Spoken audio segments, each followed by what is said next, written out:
Qui dans la salle a déjà joué au poker? Une énorme majorité de la salle, ça fait plaisir ça. Qui a déjà joué chez Winamax maintenant? Et on n'en perd pas tant que ça, assez surprenant. Quelques-uns qui jouent chez la concurrence, mais bon, on leur pardonne.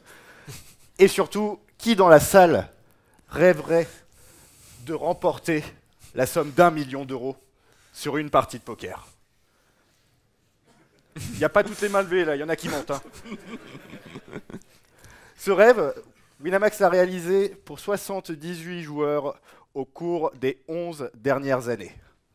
Aujourd'hui, nous vous convions à ce fantastique voyage de l'histoire de Winamax, depuis les premières briques qui ont été posées, jusqu'à sa position en tant que leader incontestable sur le marché du poker français en ligne. Bonjour à toutes et à tous, bienvenue à la présentation All-in sur l'innovation, la plateforme de poker Winamax. Je me présente, je suis Anthony Maffer, je suis chez Winamax depuis maintenant 6 ans et j'occupe le poste de développeur advocate et je serai accompagné sur cette conférence par Guillaume Dupuis qui est arrivé chez Winamax en 2016 et qui est Deputy Technical Lead Engineer, je l'ai bien dit, c'est bon. Parfait, de l'équipe Poker Game Services. Donc je vous l'ai dit, on est ici aujourd'hui pour vous raconter cette success story Winamax, celle qui nous a propulsés en tant que leader.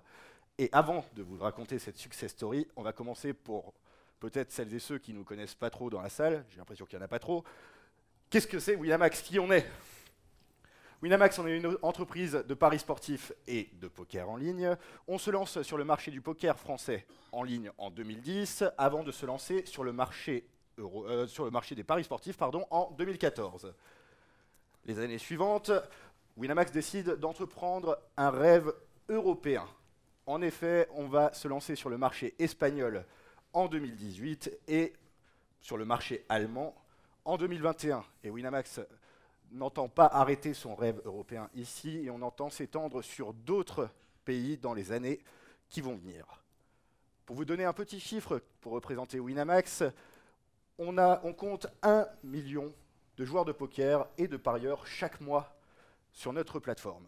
Évidemment, ce chiffre, on n'y est pas arrivé du jour au lendemain. On a dû passer par un long voyage pour y arriver et justement, on va vous présenter les temps forts de ce voyage. Le premier temps fort du voyage qu'on va vivre aujourd'hui, on va commencer par parler des premières briques qui ont été posées sur la plateforme de Winamax avec sa phase initiale de développement.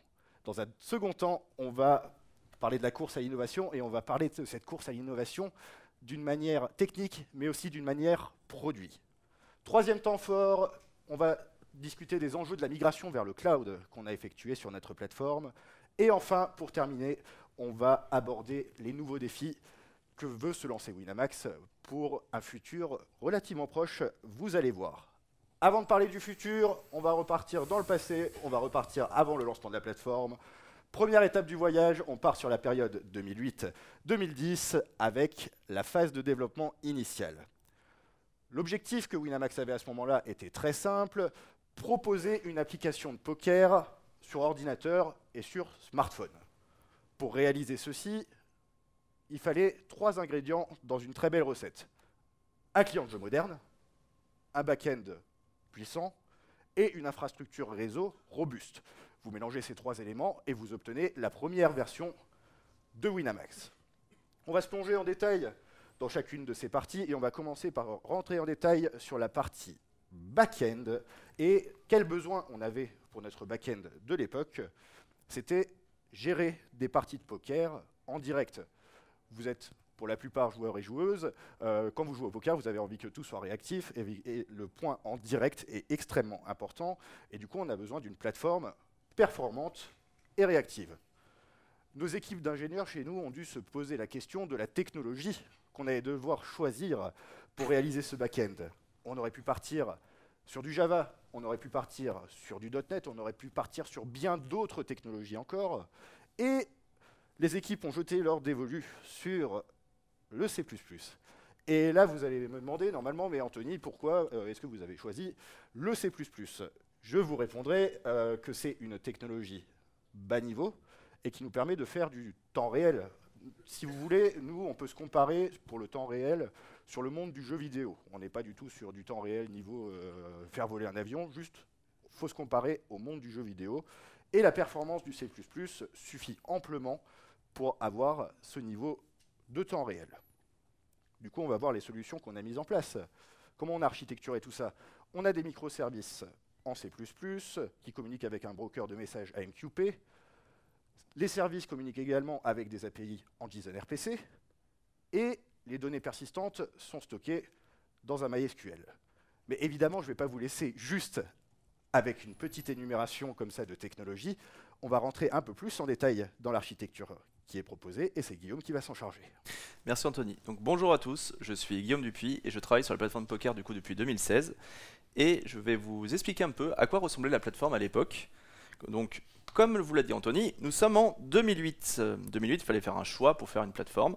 Et du coup, là, je vous ai résumé, grosso modo, qu'est-ce qu'il fallait pour faire tourner une plateforme minimale de poker et du coup, faire tourner nos parties de jeu.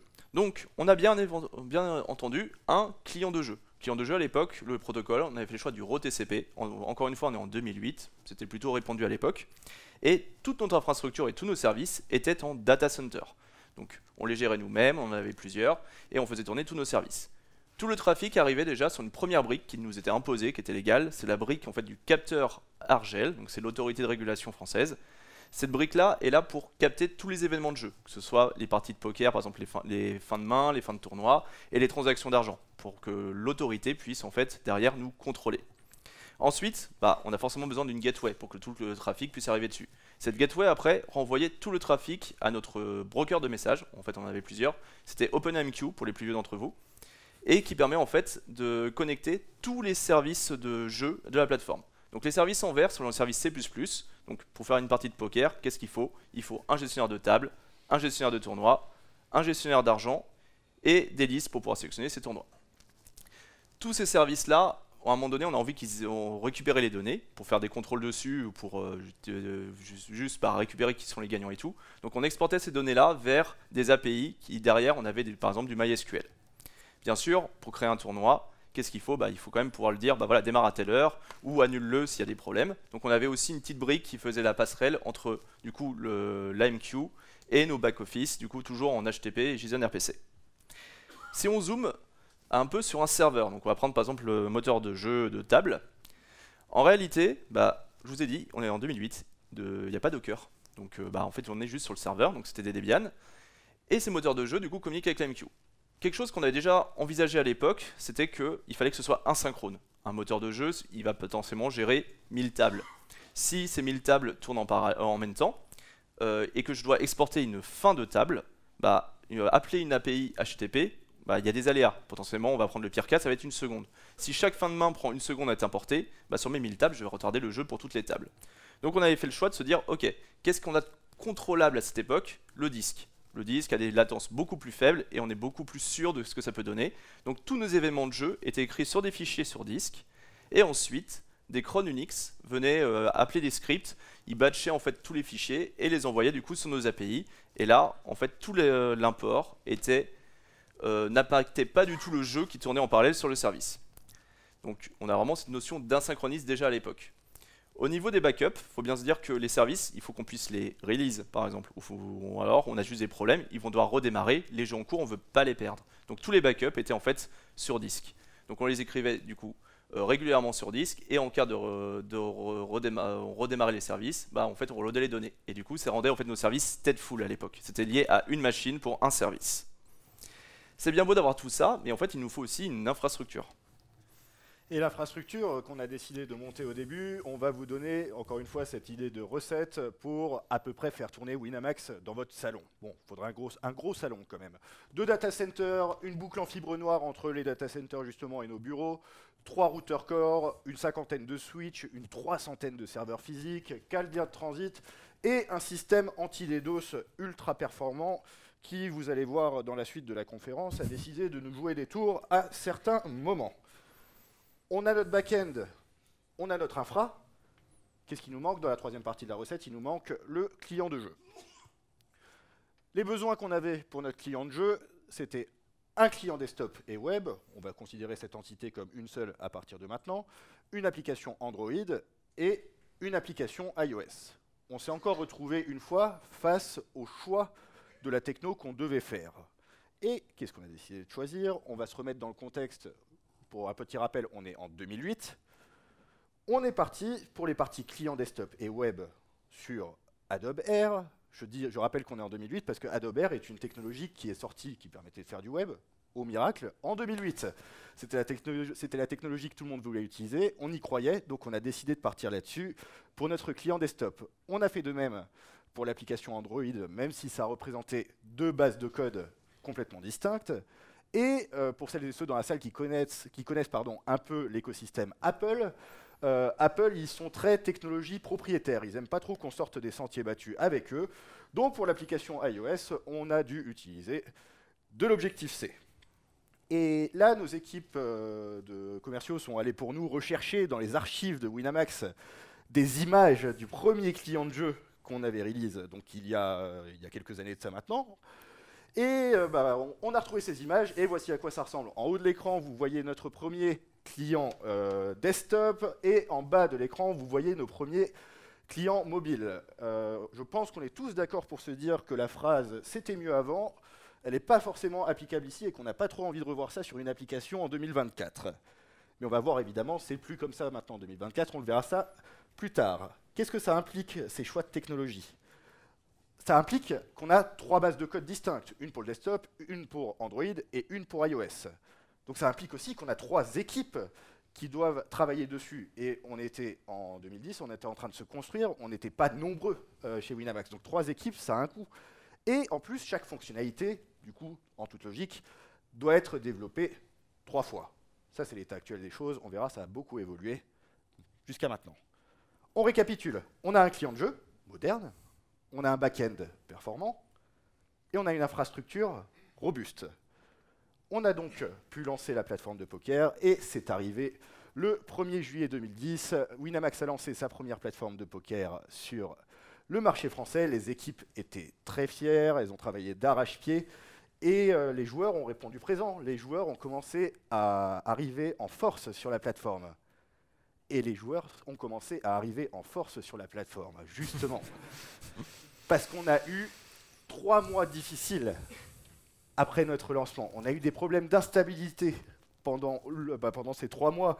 À cause de notre succès, les joueurs sont arrivés en trop grande force.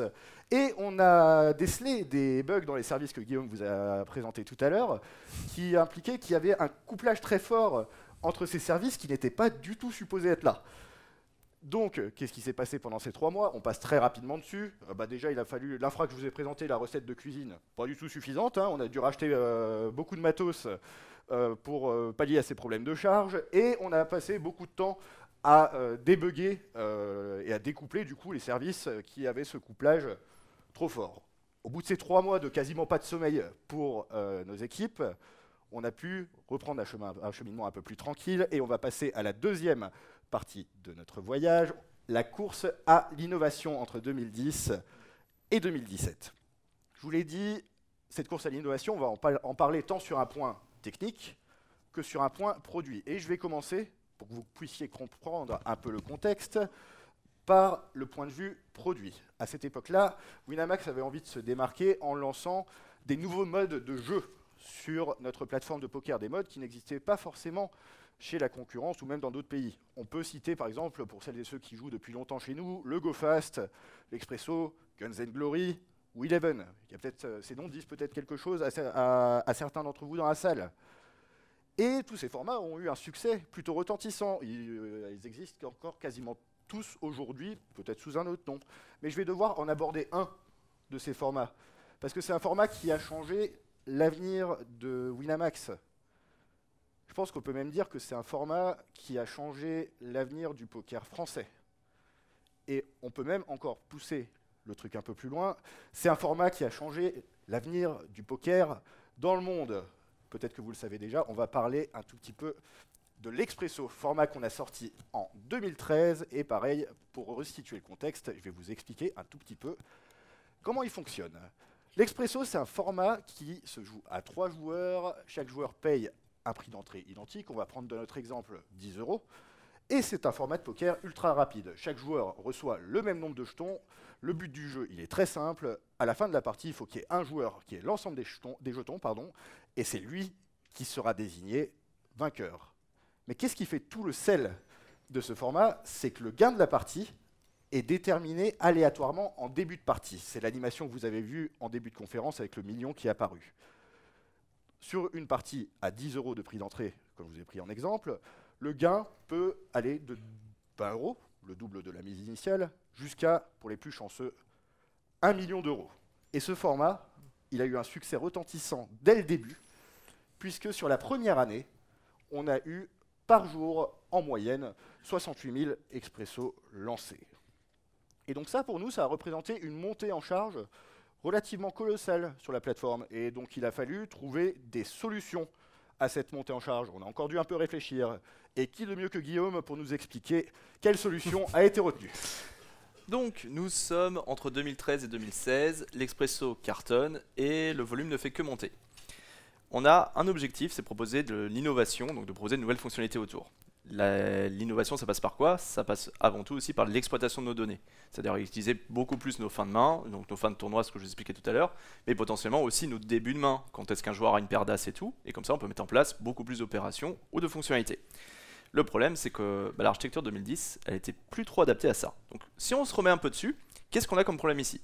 J'ai deux objectifs, développer de nouvelles fonctionnalités, et en même temps, ne pas impacter la plateforme, et gérer aussi la charge.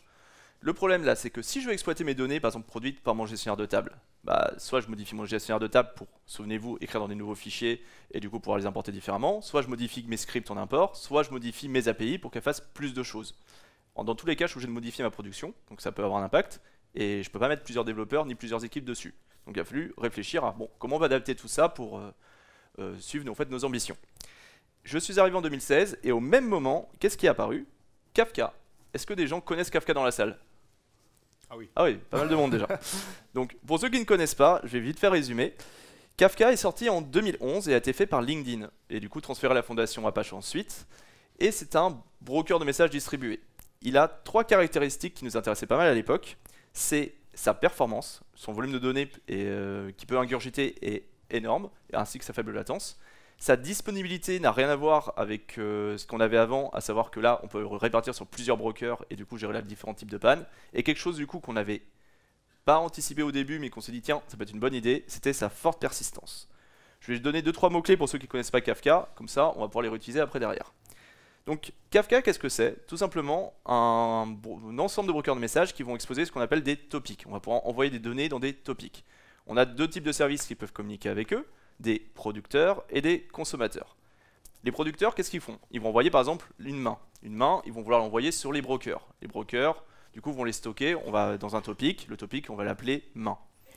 Ces mains, en fait, vont être réparties dans des partitions dans le topic et réparties sur plusieurs brokers. Donc, on a déjà une notion d'horizontalité qui se met en place. Et ensuite, des consommateurs peuvent venir lire le topic et ils peuvent même en fait s'enregistrer au sein de groupes qu'on appelle consumer group. Et ensuite, du coup, les dépiler en parallèle et du coup avoir vraiment cette notion de scalabilité. Ils vont se donner une à une partition chacun, et en soi, ils vont pouvoir du coup dépiler en parallèle. Donc on a vraiment un petit début on peut peut-être faire quelque chose avec. Ce qui nous a permis en fait de faire évoluer un tout petit peu notre architecture. Donc là, j'ai énormément simplifié, mais pour pouvoir appuyer sur les points les plus importants, on a toujours nos services, donc en C++, en vert. Maintenant, ils peuvent directement envoyer dans Kafka. Donc ils envoient par exemple tous leurs topics, toutes leurs mains ou tous leurs tournois dans les différents topics. Et ce qu'on a pu mettre en place, ce sont ce qu'on appelait à l'époque des worker groups. Qu'est-ce que c'est? Ça peut être des fonctionnalités qui vont pouvoir traiter la donnée a posteriori dans les moteurs de jeu.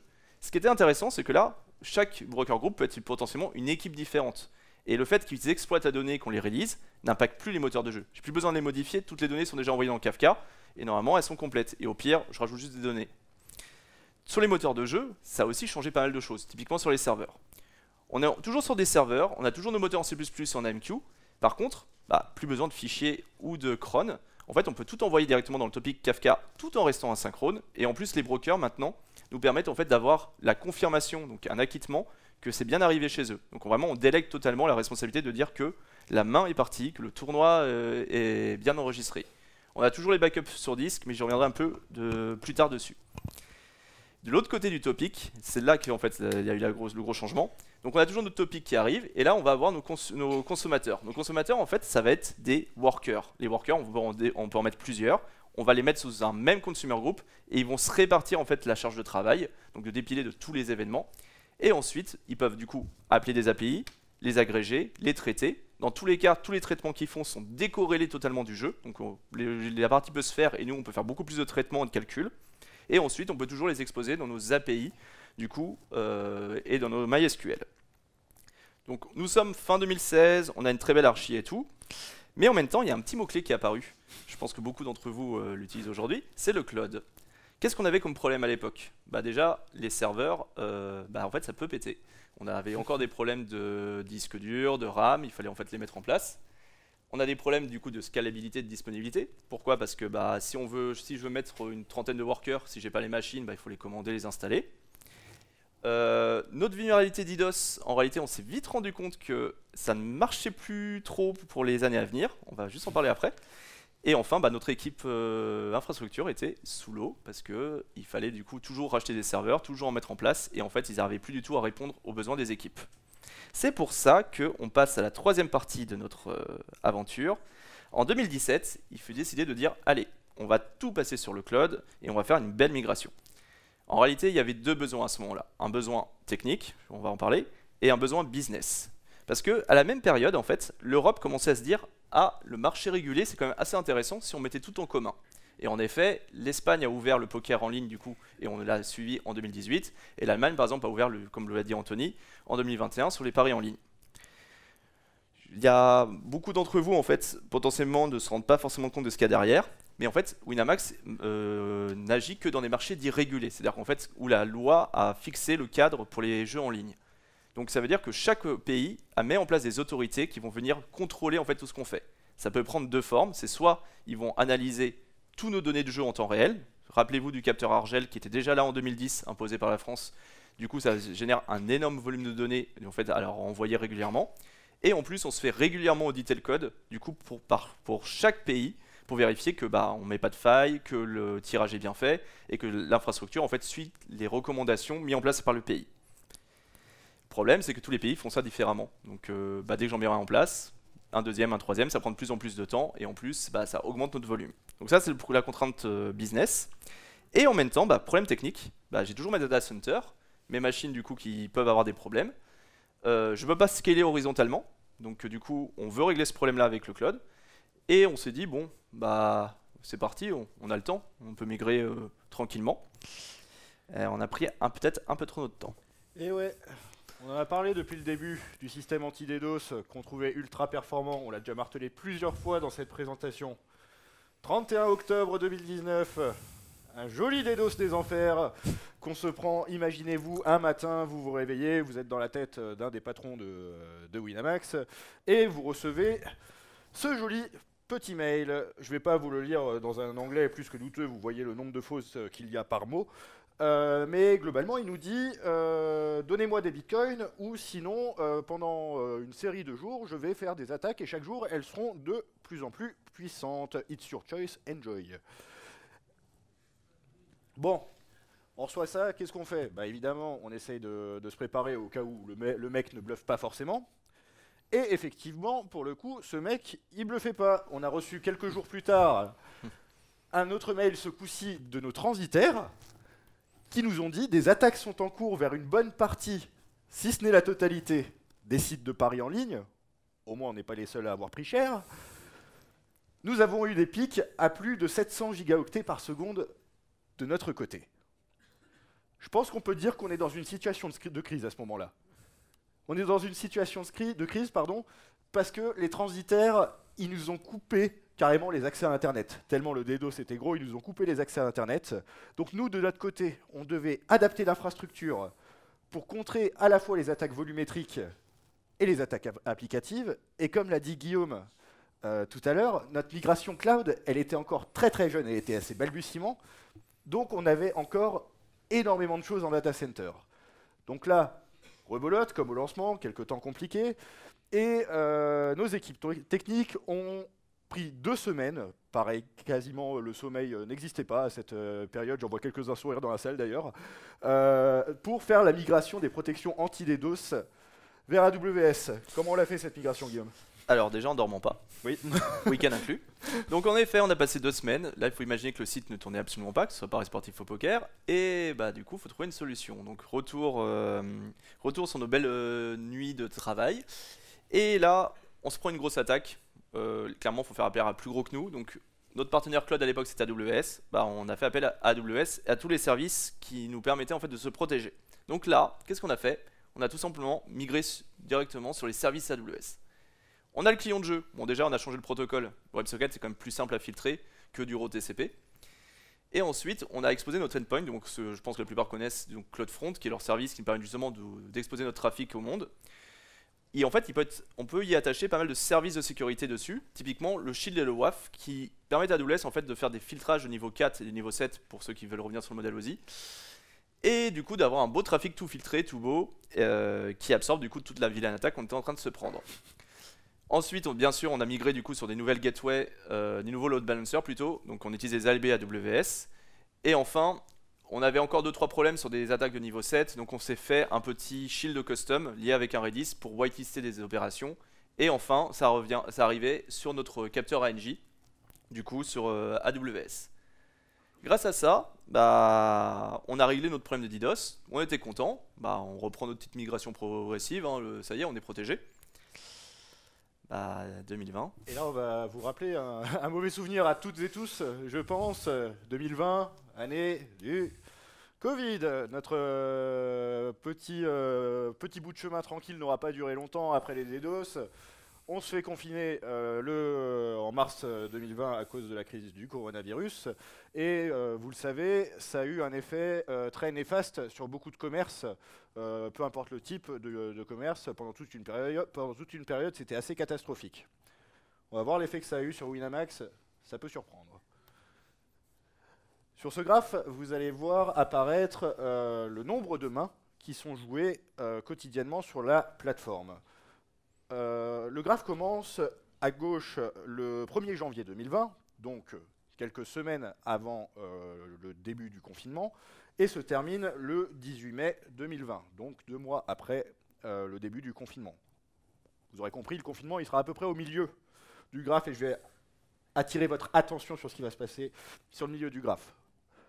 Début de l'année, on est autour de 6 millions de mains jouées par jour. Et là, confinement, boum, ça explose et on atteint des pics à quasiment 20 millions de mains jouées. Donc, croissance plutôt très élevée. Ça a impliqué beaucoup de montées en charge pour nous. Justement, on est dans le thème de la transition vers le cloud. On est pile dedans, ça nous a bien fait accélérer. Mais si vous remarquez, début mai, il n'y a pas un truc qui cloche un peu? Genre une belle chute à un moment, une journée où il y a eu même pas 3 millions de mains jouées à tout casser. Et ben ce jour-là, et c'est là qu'on voit qu'on avait encore beaucoup de services clés en data center, ce jour-là, il y a eu une attaque sur un data center en proche banlieue parisienne, et une gentille personne encore très bien intentionnée s'était dit, tiens, si je décidais de sectionner les câbles de fibre qui sortaient de ce data center. Donc comment vous dire que sans fibre, c'était compliqué pour accéder à nos services, et du coup la plateforme, elle a eu un peu de mal pendant une journée. Guillaume. Oui. Donc, désolé, ça me rappelle des souvenirs. Du coup, il faut bien se rendre compte que là, qu'est-ce qu'on comprend? C'est la migration AWS n'est pas encore complète, on n'est pas encore dans notre data center. Et nos data centers, du coup, on en perd un, curieusement, il n'y a plus un qui marche.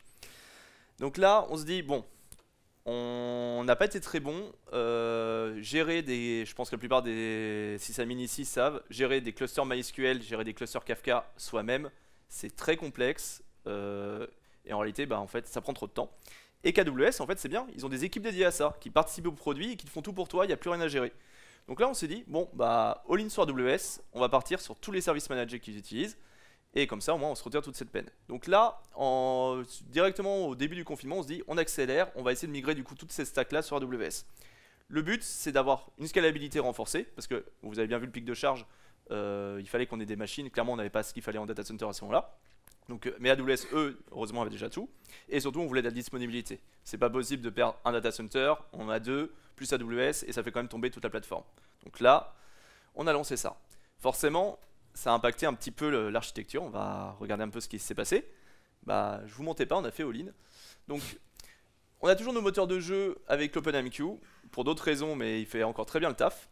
Mais par contre, ça y est, Kafka, c'est du full managé. On est sur MSK du coup d'AWS. Tous nos workers sont passés dans des vrais microservices stateless. Donc, on utilise du Fargate, ça permet vraiment d'en développer énormément et toutes les teams peuvent en fait se plugger sur le Kafka.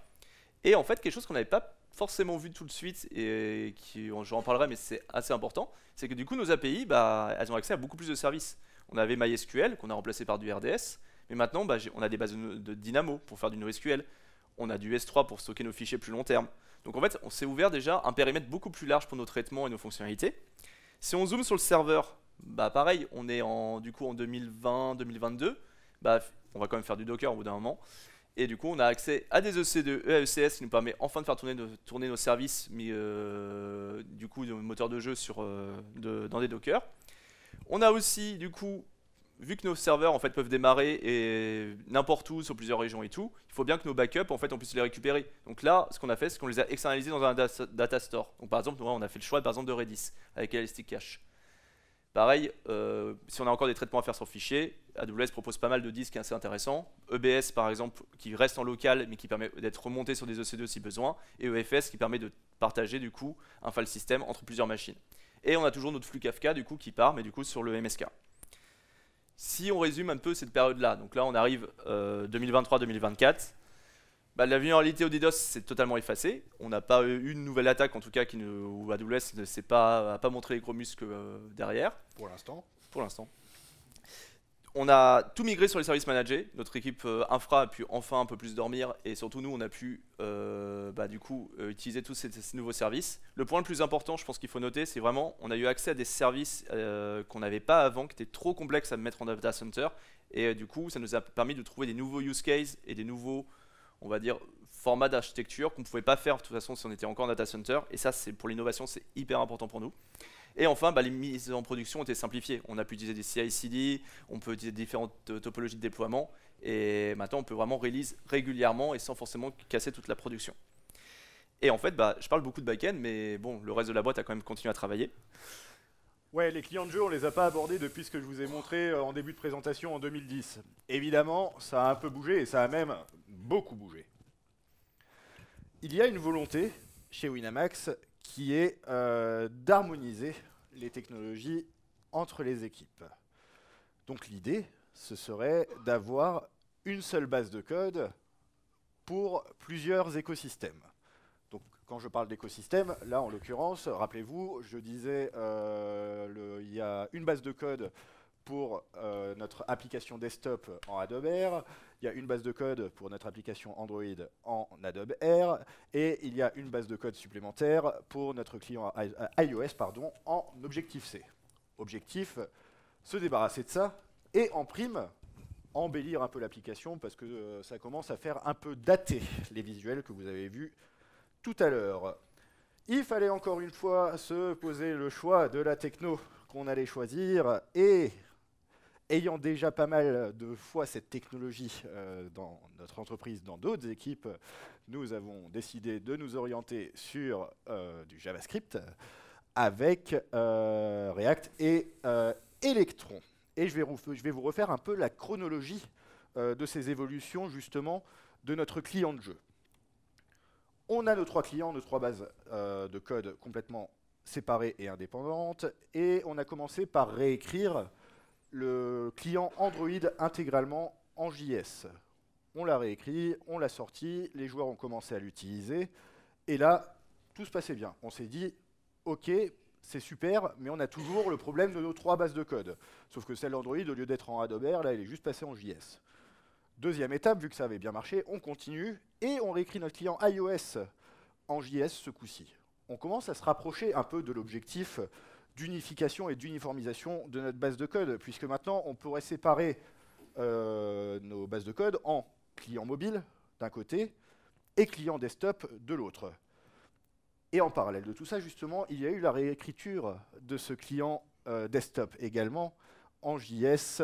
Et vous allez voir sur la prochaine slide qu'il y a une toute petite différence en termes de visuel par rapport à ce qu'on a fait par le passé. En l'occurrence, avec Adobe Air, on ne pouvait pas spécialement faire d'animation, afficher plusieurs tables, c'était une galère. Et maintenant, notre client de jeu poker, c'est ça. On est sur quelque chose de beaucoup plus dynamique, beaucoup plus animé, des animations dans tous les sens dès que quelqu'un se fait éliminer. Bref, plusieurs tables en même temps, on peut les disposer comme on veut. On est sur quelque chose qui est beaucoup plus utilisable et aussi, on ne va pas se mentir, quand même beaucoup plus joli que ce qu'on avait à l'époque. Mais ce n'est pas la seule force de notre client de jeu et des innovations qu'ont voulu rajouter nos équipes de développeurs clients. On parle d'une application qui se veut modulaire. Qu'est-ce que j'entends par là? On peut, depuis quelque temps, écrire des sous-applications en React qu'on peut intégrer maintenant relativement facilement dans notre client poker. Et qu'est-ce que ça nous permet de faire? Nos équipes de développement Paris Sportif, l'application Paris Sportif est développée en React. Du coup, qu'est-ce que ça nous a permis de faire? On retourne sur notre client de poker et on a pu intégrer facilement notre application Paris Sportif dans notre client poker. Donc maintenant, on peut placer notre pari et jouer une table de poker en même temps depuis la même application. Et dans le futur, on pourra rajouter de nouvelles briques comme ça relativement facilement pour faire évoluer notre client vers quelque chose de beaucoup plus impressionnant, j'ai envie de dire. Et je parle du futur, quatrième étape du voyage, on va parler des nouveaux défis qu'on se lance. On vous parle depuis le début de la conférence de C++, on vous parle qu'on recherchait de la performance, justement on l'a cherché grâce au C++, puis on a aussi donné cette optique de scalabilité maintenant. On peut scale si on en a besoin. Donc ce besoin de performance pure sur le langage, on en a un peu moins besoin. Du coup, le défi que décide de se lancer Winamax, et que Winamax lance d'ailleurs à ses équipes tech composées de seulement 70 personnes, on le précise d'ailleurs, c'est de passer du C++ au Node.js.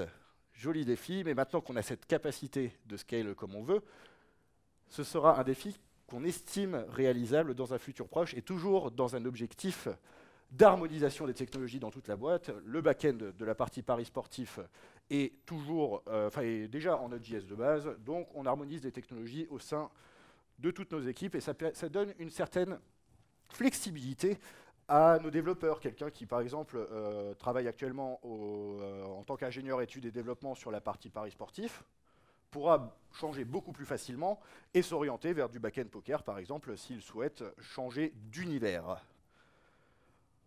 Ça conclut ce voyage qu'on a voulu vous présenter sur l'histoire de la plateforme poker Winamax. Évidemment, si ce challenge vous tente ou vous rend au moins curieux, on va vous inviter à passer nous voir sur notre stand qui est juste derrière si vous voulez en discuter avec nous. C'était la présentation All-in sur l'innovation, la plateforme poker Winamax. Je suis Anthony Maffer, j'ai été accompagné de Guillaume Dupuis. Merci à toutes et à tous pour votre attention.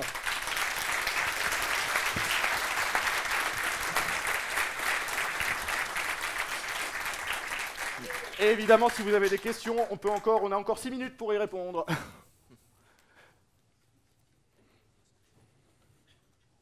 Bonjour, merci pour la présentation. Avec plaisir. Est-ce que vous avez évalué Flutter comme plateforme, comme framework multiplateforme pour les applications mobiles? J'ai pas eu le début de la question, il faudrait juste... Est-ce que vous avez évalué Flutter pour le client? Alors, est-ce qu'on a évalué Flutter? Côté client, je ne sais pas. Alors, historiquement, en fait, on a toujours une plateforme. Du coup, on a fait une migration JS assez tôt. Et en fait, on avait fait le choix de React assez tôt quand c'était sorti. Et toujours dans un souci d'uniformisation, du coup, pour le moment, on est toujours sur React. On a eu quelques considérations là-dessus, mais ce n'est pas l'ordre du jour aujourd'hui. React, en fait, remplit très bien notre besoin, que ce soit côté poker et côté betting. Et ce sera sûrement une discussion plus tard. On réévalue de toute façon régulièrement les technologies. Mais c'est vrai que ce n'est pas un choix qu'on a fait pour le moment. Est-ce qu'il y a d'autres questions? Et vraiment, n'hésitez pas à passer nous voir sur le stand tout à l'heure si vous avez des curiosités. Oui, merci monsieur. pour la présentation. Qu'est-ce que vous utilisez comme stack d'observabilité? Alors, au niveau de la stack d'observabilité, donc pour un peu de la petite histoire, quand on était en data center, on utilisait pas mal de technologies open source. Donc on était sur une stack assez simple, c'était du graphite où on avait plugué du coup du statsd dessus. Et ensuite au niveau des logs, un simple R6 log, on envoyait tout, et en contrôle du coup on utilisait par exemple du Hobbit et du Xymon. Depuis qu'on est passé sur AWS, ça nous a ouvert pas mal de voies. Du coup maintenant on n'hésite pas à utiliser du coup tout ce qui est CloudWatch. On est toujours dans l'écosystème AWS, donc avec les CloudWatch log ou métriques. On utilise toujours du coup du statsd pour le moment. Et on essaye de regarder un peu le système de tracing. OpenTelemetry est un sujet qu'on regarde énormément en ce moment aussi. Et c'est quelque chose qu'on est en train de faire, mais post-migration du coup. Donc là, c'est qu'on est dedans. Je ne peux pas citer de technologie sur laquelle on va directement dessus, on est en train de regarder. Il y a d'autres questions?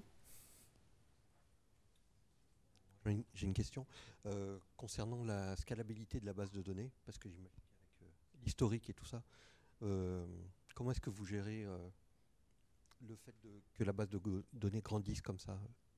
Alors, il y a deux problématiques là-dessus. En effet, au niveau du nombre de données qu'on a à stocker, elle a forcément pas mal grandi.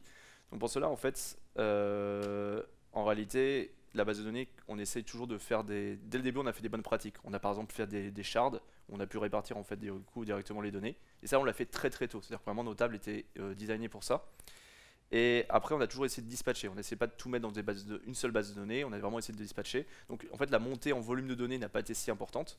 Par contre, pour le traitement des données, donc il y a encore deux notions qu'on a gérées plus tard. C'est du coup le volume qui arrivait dessus. Bon là, tout simplement, on a mis en place de plus en plus de readers et après on a séparé les endpoints. Avec AWS, l'avantage c'est qu'avec Aurora et tout, on peut facilement popper des nouveaux nodes. Donc c'était assez trivial en fait de gérer cette charge-là. Et ensuite, pour l'exploitation des données, parce qu'on fait de plus en plus en fait, de modélisation, d'analystique, de IDA et tout, en fait, on en est passé sur du data lake. Donc tout ce qui est data warehouse, c'est après data lake. Donc en fait, avec Kafka, on peut faire du CDC, donc Capture Data Exchange. Et ensuite, du coup, on collecte toutes nos données en temps réel, et ensuite on les exporte dans le data lake, et plus dans les bases de données. En fait, on ne fait pas nous courir dans les bases de données parce que c'est celle de production, donc forcément ça prendrait trop de temps. Et du coup, on les exporte du coup dans du S3, et après ils sont loadés dans notre data lake. Et là, vu que c'est des bases orientées colonnes, là on peut vraiment faire des requests beaucoup plus longues, toujours dans cette notion, il ne faut pas que ça touche la production.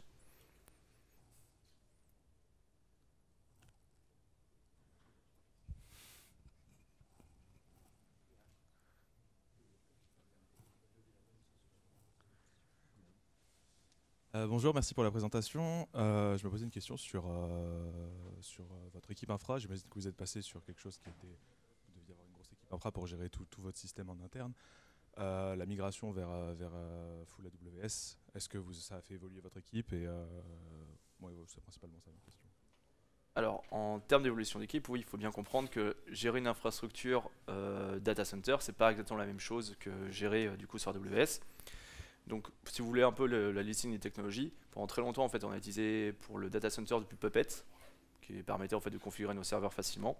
Et quand on est passé sur AWS, tout simplement déjà en infrastructure as code, du coup on est passé sur du Terraform, ce qui nous permet facilement de configurer AWS et de déployer tout notre code. Et ensuite, on a testé pas mal de CI, on était longtemps sur du GitLab, on a essayé des choses un peu custom et tout.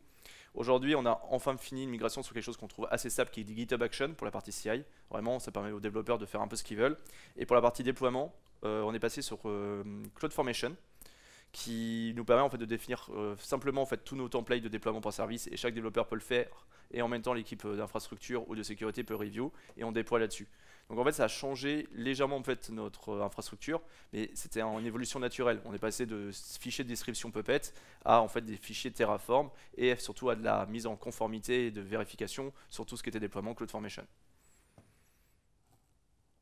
Est-ce que ça répond à ta question?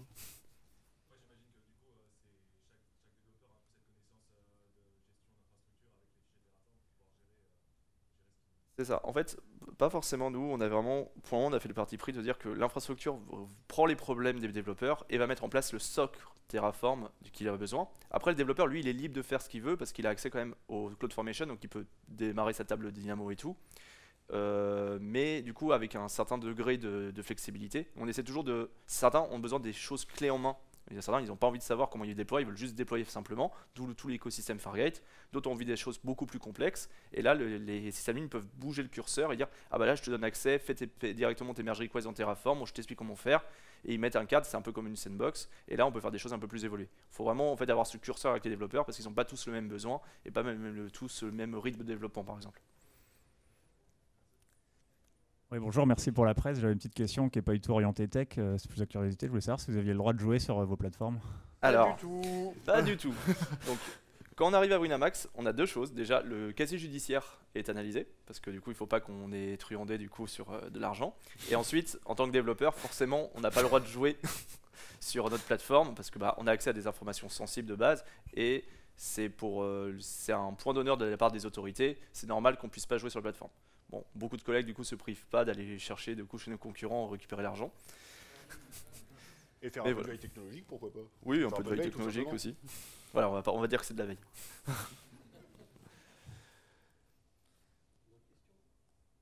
On a Ce sera la dernière question.